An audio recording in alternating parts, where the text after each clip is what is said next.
Commissioners, how you doing? Dean Hart with TUSA Consulting. And Nick Tusa. The name behind the company. So tonight we're going to talk about the evaluation process, the results overview, and some comparisons, terms and conditions in general, coverage, features and functions, sites and civils, non-required notes, and then what everybody waits for is the pricing. So first of all, the evaluation process was really a two-step process. The first step was to receive the proposals from the vendors and evaluate that for technical compliance. Our opinion's always been, if it's not technically compliant, it really doesn't matter what it costs. It's got to meet the needs as set forth by the users. We also did oral presentations from the two vendors that responded. At that point, when that was done, we opened the pricing. So the pricing was sealed up till those two steps were done. We combined those to determine the final evaluation scores, and based on that, we provide a recommendation to the county and to this board. So all the items that were provided were negotiable. We actually did an extra step in this to quality check the coverage that was provided by the vendors, just to make sure that we got a second and a third opinion effectively to make sure that the coverage was what the vendors said they were offering. As I go through these next steps, we're really not going to sit here and show you what the vendors were based on what was proposed. We do this to sit there and let you form an independent opinion of the vendors based on what they said they would provide. And we've kept the cone of silence during this process. So the results overview, and I'm not turning away from you guys, but I can see that with my glasses, and I can't see it here, so I'm keeping them on. We had two vendors that responded, vendor A, vendor B. Both of them proposed an 800 megahertz P25 phase 2. Vendor A did a 16 site 7-channel system. So that meant in phase 2, that means 1 control channel, 6 working channels. It gives 12 talk paths. So there's 12 people could talk at any one moment in the county based on that. Vendor B provided a 14 site 6-channel, so that would give 10 talk paths. Vendor A did a 12 site VHF paging design. Vendor B did a 14 site. So one vendor had 16 sites for the voice communications and 12 sites for paging. The other vendor did 14 sites, 14 sites. Warranty, both vendors included 3 years infrastructure warranty. And when you think about the typical government process, and it's going to take a year and a half to 2 years to build this system, it really gives you 5 years to plan for maintenance in that 5-year government plan that we like to work towards. Both provided redundant cores, geographically redundant. Microwave, vendor A did a double ring 6 gigahertz, vendor B did a double ring 6 and 11 with frequency diversity and actually gives higher bandwidth. So they exceeded the requirement we asked for. And higher reliability. Correct, higher reliability. Fire station alerting was included as options. They are there. 6 new consoles from each vendor, and they both agreed they would move them at no added cost when the new dispatch center is being built. So if you see a check mark, it means they complied. If you see a big X, it means they took an exception or didn't comply. Double check mark means they exceeded. So when we looked at the terms and conditions and just general requirements of the RFP, vendor A met it, vendor B took some exceptions. They were missing a couple of forms. The timeline, vendor A said they couldn't do it in 18 months. Vendor B said okay. Vendor A actually wanted 23 and a half if for some reason site acquisition, finding new sites was delayed. Vendor A did not like remedies. Both vendors agreed to the payment milestones. Vendor A agreed to the optional OTAP and OTAR, which is over-the-air programming, over-the-air rekeying for encryption. Vendor B left out a server, but that could be negotiated back in. Microwave design, vendor A was compliant, vendor B exceeded with their design, actually provided 6 nines, and we asked for 5 nines. And then vendor A and vendor B on some audio distortion requirements, vendor A exceeded, vendor B met the requirements. For the coverage requirements, which is really probably one of the key things, both vendors agreed to provide 97% countywide plus 2 miles for mobile coverage. Both vendors agreed to provide 97% on the street, on the hip, countywide plus 2 miles. Both vendors agreed to 10 dB buildings at 95%, countywide plus 2 miles. Vendor A had some issues with the 20 dB coverage. Vendor B actually guaranteed a higher rate of coverage. We asked for 20 dB buildings. In the municipalities, they agreed to 25 dB buildings. That's a big deal. Coverage acceptance test plan. Vendor A had really some exceptions. One of the requirements was to be able to test any grid with a 4-wheel drive vehicle. They just were going to do county maintained roads and major highways. As where vendor B said, hey, we'll test every grid we can make it to with any vehicle. Part of our requirement as well is BDAs only when necessary. Vendor A had a huge amount of BDAs. Vendor B had a few. BDA is a device that goes inside of a building to help improve the coverage within a building. And the objective of the RFP was for the vendors to design a radio system that had a minimum number of BDAs. But most of the coverage was provided on tower sites. Tower top amplifiers, which helps balance portable coverage. Vendor A was compliant. Vendor B actually had a 2 dB noise floor that give them a little bit better advantage on talk in from a portable. When you look at the 20 dB areas of the cities and the main roads, vendor A technically was non-compliant. They were only agreeing to 94%. Vendor B was actually offering 25 dB at the required specification. Franklinton, vendor A was compliant, vendor B exceeded. Youngsville, vendor A exceeded, as did vendor B exceeded. In the city of Bunn, again, they were only 94%, the requirement was 95, and vendor B guaranteed a higher level of coverage at the requirement. Then we asked for a mile of either side of US 1 and US 401 to accommodate any future growth in the county as that area is built up. Both vendors were compliant to that.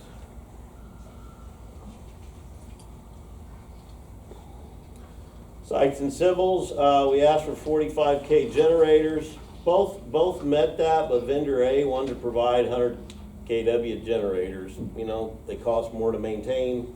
They would obviously meet the requirements, but they do have a higher maintenance cost. Shelters at new sites. In Franklin County, we said the generators could go outside the sites and not inside the shelters. Vendor A complied, vendor B put them inside shelters. Building codes, Article 5 here in Franklin County says that if a new tower's got to be built, it's got to meet a certain capacity for future loading. Vendor A did not meet that, vendor B complied. And then grounding, the specs for 3 ohms, vendor A said they would try to meet it, but didn't guarantee it. Vendor B said they would meet it.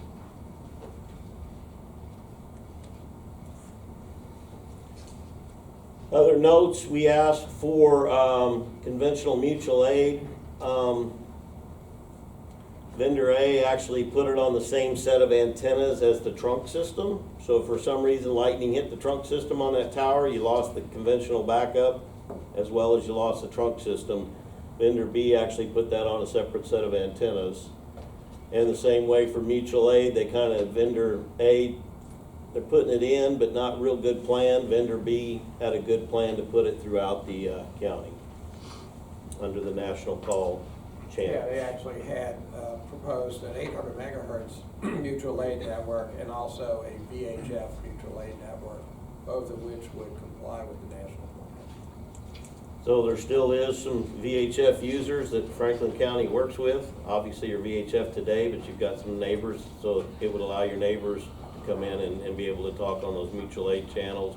Or if something happened that people came out, you've got 800 meg mutual aid as well as VHF. Any questions to this point?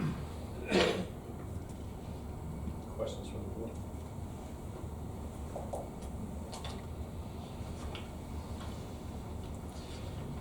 So here's the maps. The maps, for those who have seen some things, may expose who vendor A and who vendor B is. Anyway, this is the microwave ring. Vendor A and vendor B kind of did something similar. So effectively you've got 3 rings here. You've got the full outside ring and you've got 2 inner rings. Gives you more reliability, more redundancy. Vendor B kind of took the same approach, except they went east to west where the other vendor went north to south. But vendor B is offering 500 megabits of bandwidth versus only 150 from vendor A. That is a big deal. So you guys could sit there and use extra bandwidth to do other things in the county. So instead of paying for it, you own it. So this could run last mile to your fire stations for bring bandwidth out to them. It could bring other applications to anywhere in the county. It's just bandwidth. Can you tell us what bandwidth is for those that aren't in your circle of knowledge? Help us understand that on a general user's term. So I'm sitting here thinking, so you know, if I've got a cable connection to my house, typically I'll get 10 meg. That's running my cable and allowing me to do any level of high speed. Some other internet providers may provide 100 meg to the house. The things that the extra bandwidth, in my mind, video, security, I mean, it's to do other applications. It's giving you just more bandwidth to do other applications. So there's more technology that comes 5 years down the road that requires stronger bandwidth and more of a bandwidth. We would have the ability to implement that technology because we'd have the bandwidth. Yes, sir. You got some room for growth from 150 to 500 meg. One of the immediate things that you would use the bandwidth for was video surveillance of the tower sites. That's a big problem with public safety sites today, is there's a lot of theft of copper at these remote locations, and having ability to be able to activate the cameras and actually see facility is important. But also you can use this to, as Dean was saying, make extensions to fire engine houses to provide IP-based fire alerting through another network, or you could use it for video conferencing that's in-house, that's private. So there are a number of avenues for you to pursue with the extra bandwidth the system provides. Thank you for that. So 2 coverage maps. This is portable inbound on street. We figured that that's the worst case scenario. You see the county plus 2 miles. One vendor fills it in, another vendor just paints it white with the blue being non-coverage. When you see, for instance, in vendor A, the white, it doesn't mean you don't have coverage there. It means it's not at 95% portable on the hip reliability. So a person could be there and potentially bring the radio up to their mouth and it works fine, but this is to demonstrate the coverage predictions based by the tools the vendors use. Vendor A had the 16 sites, vendor B had the 14 sites. While we're there, Dean, so we're talking about portable, meaning handheld radios, Yes, sir. lapel mics. What about what coverage is the system offering with our vehicle radios? The radios that are in our trucks and our cars that these public service people utilize? So this is for a 3-watt portable at the hip, where a vehicular radio is 30 watts with an antenna on the roof, so it should be fully painted. I Yes, sir. just want to be sure that we understand that and that's clear to those in the room. So portable residential 10 dB, we view that as a single-story wood frame house, a small strip mall type building. You can see, you can start to see in many cases your terrain and probably some of your river valleys in the county. And so you start to see some more of the white open up on vendor A, you start to see some of the blue fill in for vendor B. But both agreed to meet this at 95%. So I think at 95%, if I got 1,000 square miles, I got 50 miles somewhere that doesn't have coverage at 95%. What we try to make sure that that happens is that's not all clumped in one area. So we sit there and say, you can't fail contiguous grids. I can only have so many grids without coverage. If you have more than that, you failed the coverage. Sure. We're gonna field a few questions as we go, maybe. I think- Oh, absolutely, yes, sir, stop me at any time. For one of the commissioners, maybe I'm learning about some of this.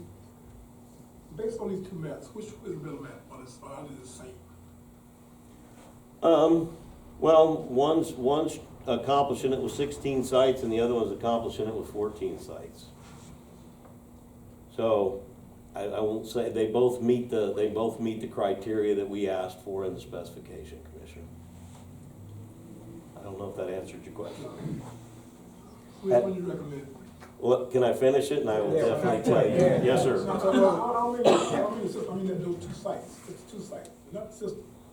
Based on these two sites, vendor A, vendor B with the mapping, which map we recommend better map, and not the vendor, the map? Well, they both meet the requirements and I can cover it with 14 sites. Vendor B is doing it more efficiently. That's all I'm thinking. Yes, Yeah, sir. the placement of the towers is more uniform through the county. So if you compare the two maps and look at the tower location. We have another question. Yes. Yes, Dean, so you said the 10 dB, excuse me, would be more for like a small strip mall, even a home? Yes. You said, okay. Yeah, residential home. Mhm. Yes, ma'am. Thank you. So 20 dB, obviously you see the areas around the cities and the highways that are covered. You see that level of coverage. I'm gonna step back here for a second. Vendor A, a whole lot of coverage not in here, and see some coverage around in here that they're missing, and even some coverage up in here and through here. So you do see a lot more unpainted areas for that 20 dB guarantee than you see here. Again, 16 sites versus 14 sites. And those two maps, the one to the left with this painting in red, that's a 20 dB illustration versus 25 dB on the right. Correct. And that's a big deal. So one's saying 20 dB, in some cases they didn't comply. The other one says, hey, with my 14 sites, I'll actually give you more coverage in these buildings. And I think it's important for us to understand, for the general group to understand, is that the 25 dB are heavier, more fortified buildings, bigger, like this used to be a jail at one time. So the concrete walls here at 25 dB has a much greater ability for that person who's that public service representative who's using that walkie-talkie radio on their hip, clicking a little mic up here, that they've got a 95% chance that they can communicate on that radio standing in something like this. Correct. So So I think at 20 dB buildings, I'm starting to approach Walmart, schools, jails, heavy municipal buildings, those hospitals, those are 20 plus. So we've had one vendor sit there and say, I'll not only guarantee the 20 you asked for, I'll guarantee 5 dB extra.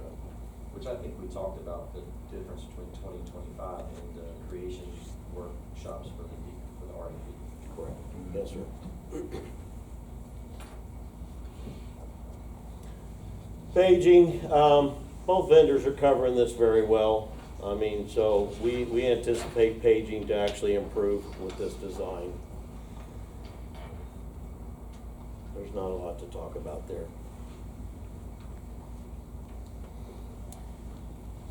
Coverage maps. So as part of this process and as part of RFP process, we say, okay, vendors, you said you're gonna guarantee us coverage. At the point the system's built, we go out and test that. And the goal is to test it in every grid available. And then one of the reasons that we ask for a four-wheel drive vehicle to be able to test here as well.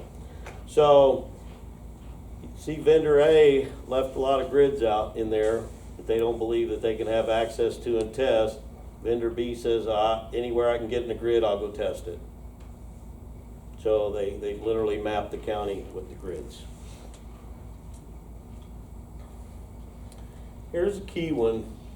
In the cities in the 20 dB areas that we asked for, vendor A, are only testing a few grids. They're not really testing all the grids. Again, vendor B says, I'll test every grid I can get to in all of your coverage areas. So we asked for a certain size grid. At the county level, we asked for a smaller grid, so we test more grids in the municipal areas and on the roads where you have the higher density of buildings in the counties. Dean, would these areas cover our schools? I believe there's a few that may not, out in the northeast side of our county. So one of the things, Commissioner, we had was a critical building list. And in that critical building list, the vendor had to sit there and guarantee the 20 dB coverage in those. And both vendors did. Vendor A with a lot of BDAs, vendor B said, I'll cover it, and they had a couple of BDAs. Yeah, BDAs, for those in the room that don't understand the concept, that's a $30,000-$50,000 device. According to the size of the building. Has to be put in the building. It's kind of like a repeater for us lay peoples. And I'll speak to some of the cost of that here in a minute. Okay. Any other questions on that?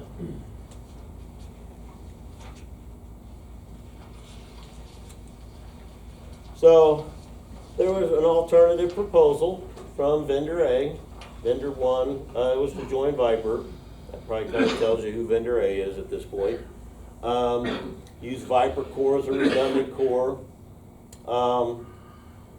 You'd have to purchase and maintain the backhaul connection from Franklin County to the Viper core. After you build it out according to the Viper rules, you sit there and say, here you go, state, it's yours, you own it. So you spend a lot of money and then you hand the keys over to your new car. That's their rules. You still have to maintain all your sites, which are your shelters, your generators, your paging, your towers. So they maintain the technology, they take that piece from you, and you'll see some difference in cost, but that's the rules of Viper. Alternative two from vendor A was to give you just bought a bunch of new radios. They said, hey, turn them all in, and we'll give you the Apex next. And, oh, by the way, you can reduce your site counts if you do that. So those were the two alternatives. Any questions there, Commissioners? So here comes the part you've been waiting for, the pricing comparison between the two. And at this point, vendor A is Motorola Solutions, vendor B is Williams Communications with a take proposal. So the base proposal for Motorola was $20,673,000. Williams was $14,914,000. Remember, that was 16 sites Motorola, 14 sites Williams. Critical building enhancement. Motorola wanted an additional $3.1 million to cover all the commercial buildings with BDAs in the county. So on top of their 16 sites, they wanted an additional $3 million for BDAs in all those commercial buildings to guarantee coverage. That was included from Williams. Maintenance and warranty, for years 4 through 15, both vendors gave a 3-year warranty. Motorola was $8.8 million, Williams was $7.07.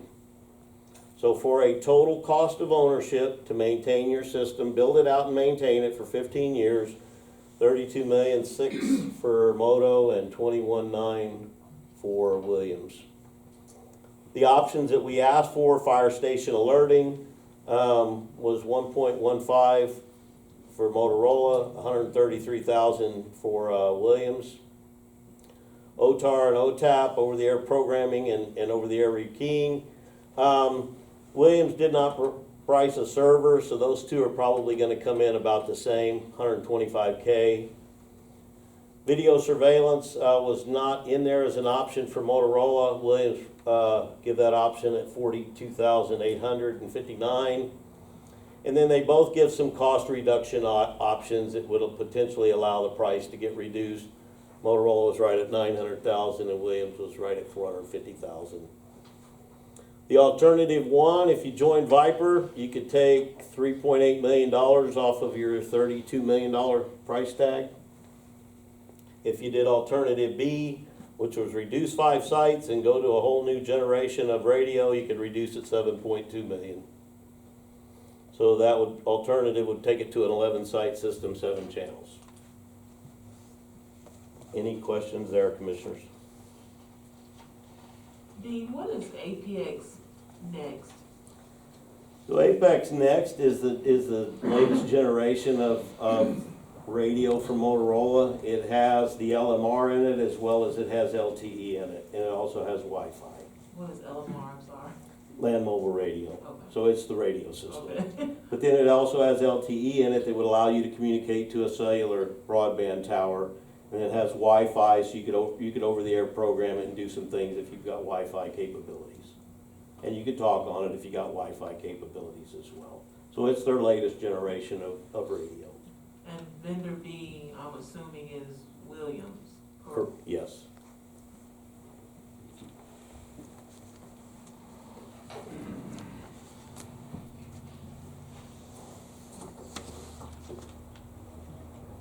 That was it, commissioners. All right, so let's see if there's any other questions we may have that may need to be asked overall. If anyone have any questions beyond what we should? All right, I've got three. Real quick, if I could, Commissioner, our recommendation is for the county to go with Williams Communications. Based on they had the most advantageous proposal, they were the most technically compliant in a lot of areas, and they obviously had the lower cost. Did I hear you correctly in saying that early on, that the price of these two systems were not an initial part of your assessment, that you assessed what they brought you back regardless, with no knowledge of the price? How did that work? That's correct. So all those technical comparisons that I showed was done before I ever looked at the price. All right, so, Yeah, and those were submitted separately. okay, so those were submitted separately. So you Yeah. got the technical stuff first. So Finance director held on to that till we had gotten through James those went two and filed- steps. Yeah, I kept the good part. So we sworn her to secrecy, I guess. Great job, by the way. She locked, it was under lock and key. We didn't get it till we were done with the oral presentations. Yeah, okay. A couple questions I have. So tonight you heard a little bit of feedback about radio, so I want to kind of dig into that for just a moment. I believe in our work sessions, I heard dual band, meaning that these radios will talk on our P25 system, but they also have the ability to talk on the Viper system. Is that correct? So that's correct. Your investment that the county made in buying new subscribers, it's been several months, they were actually tri-band radios, so they'll talk VHF, UHF, 7/800. You put VHF and 7/800 in them. So those radios will talk on your P25 system today. They'll talk on conventional, so the conventional mutual aid and all that we talked about, they'll talk there as well. They'll also talk on Viper. So Viper's being programmed into them as they're being issued. All right, good. So thank you. And they will talk on your future system.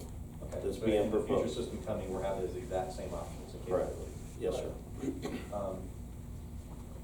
You gave us your recommendation, which is B. Was there a recommendation given by our committee? The committee, the radio system RFP committee? In the presentations to the RFP committee, they all agreed that Williams Communication was the best proposal.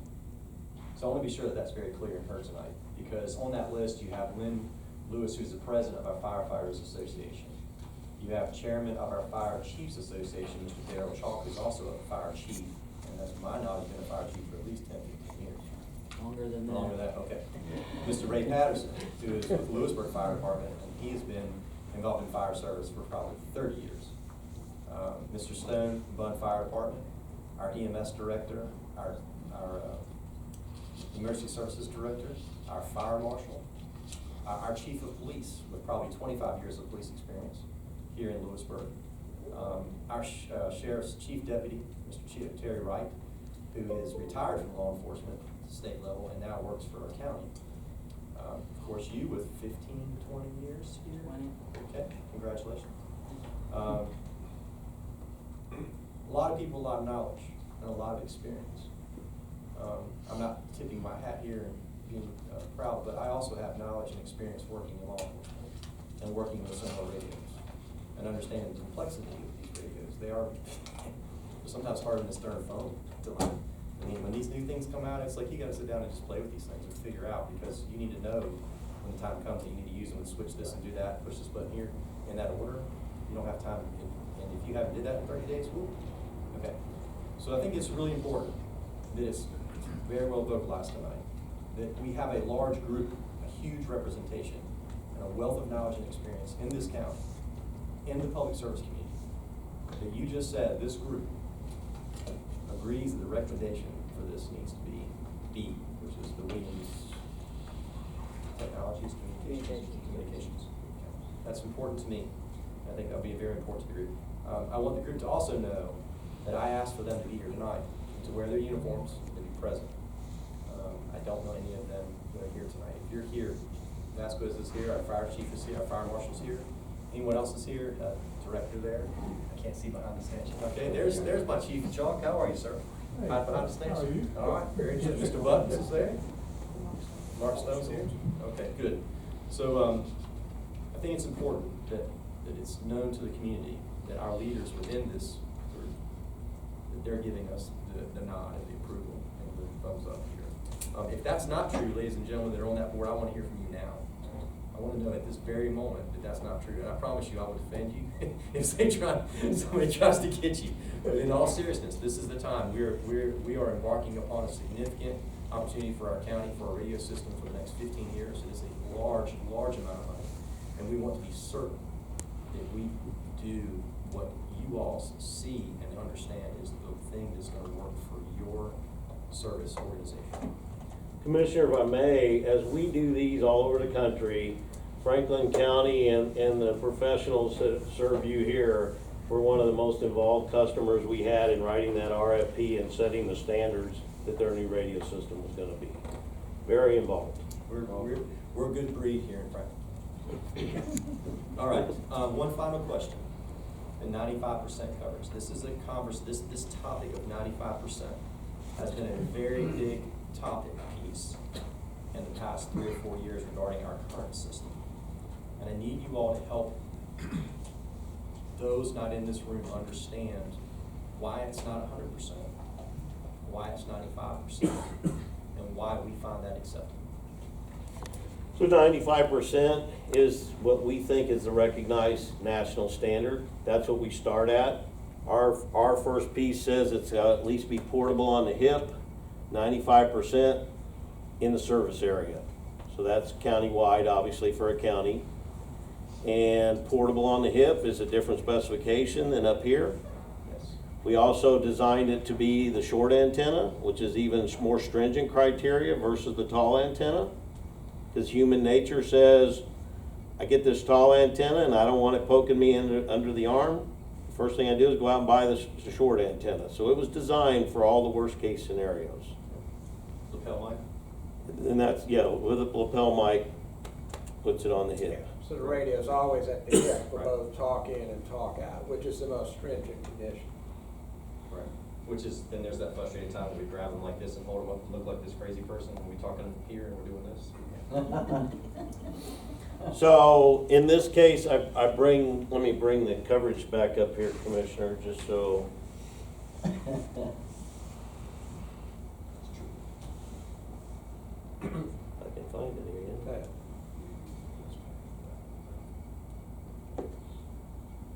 So, and this was 95% in-building coverage at a 10 dB level. So when I think of, I always use a light bulb to describe dBs. So if I've got a 100-watt light bulb up here and I turn it down 3 dB, I've got a 50-watt light bulb. I've dimmed that signal considerably. If I turn it down another 3 dB, I got a 25-watt light bulb. Only taking it 6 dB at that point. Another 3 dB, I got a 12.5-watt light bulb. So I'm at 9 dB. So now I'm down to about a 10-watt light bulb based on walking in a 10 dB building. Before I walked in that building and I took it from carrying it at the mouth and put it on my hip, I lowered it 8 dB.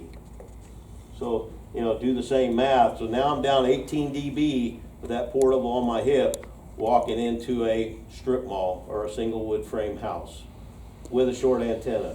So it's all been designed around those worst-case criterias to meet the needs of how a public safety professional carries that radio. Then we take it the next step of 20 dB buildings, and even the vendor sit there and said, I'll take it another step and guarantee up to 25 dB buildings. See, your original specification for the VHF system only had an 8 dB building margin, period. And we're significantly above that. Plus, it also allowed the vendors to test the radios at head level, not hip level. So the 95% part is constant, but it's the configuration that matters, how it's actually used. And that's what was good about the specification. It defined exactly how the radios would be used by the different user agencies. And so the vendors had to take that into consideration when they did their design. It's a whole different criteria than what was used before. So remember, they actually guaranteed 97% portable on the hip out on the street. Right. On the street. So the problem you start getting with 98 and 99%, all those little white areas that you saw on the maps, trying to fill them in, the price starts getting exponential. And most of those areas that were not, where coverages were considered to be not 95%. Those are what we would call low-lying topography areas, like creek and valleys and bottoms. A lot of it's terrain related, Terrain- yes, sir. terrain related. Yeah, and in that 97%, if you remember, let me bring up the So map. it's very, very unpopulated areas, that's not in the middle of a subdivision, you know. Most of it was in the 2-mile boundary. Obviously, law enforcement and fire, a lot of your fire districts do mutual aid and go beyond just the county boundaries. Yes. Most of those were were in the 2-mile area, not And inside the county And now themselves. speaking of that, that's another good point that I don't know that we covered tonight. So if our fire departments go to mutual aid outside the county and they're 2 miles, 3 miles out, with the technology you said, to having the ability to talk on this couple different channels, or like Viper, and there's the P25 and something else. So they've got a multitude they can switch to Viper, Right. if Viper's got coverage in those areas. Viper doesn't have coverage, 100% coverage. Then they could go to a talk around channel of some of the VHF or the 800 meg mutual aid channels. Okay, right. We used to do that with scanners, that's how we. So 95% coverage is a national standard. Yes, sir. Are cell phones 100% covered? No, we all know that, because we're usually cursing at them when they don't work, A so. lot less today than we did 10, 15 years ago. Yeah. And there's hundreds of towers to the tens of towers on public safety side. All right, I think those are just questions that's important that we vet and share publicly, and then answers be known on record and those things. Any other questions or comments that the board has regarding this presentation?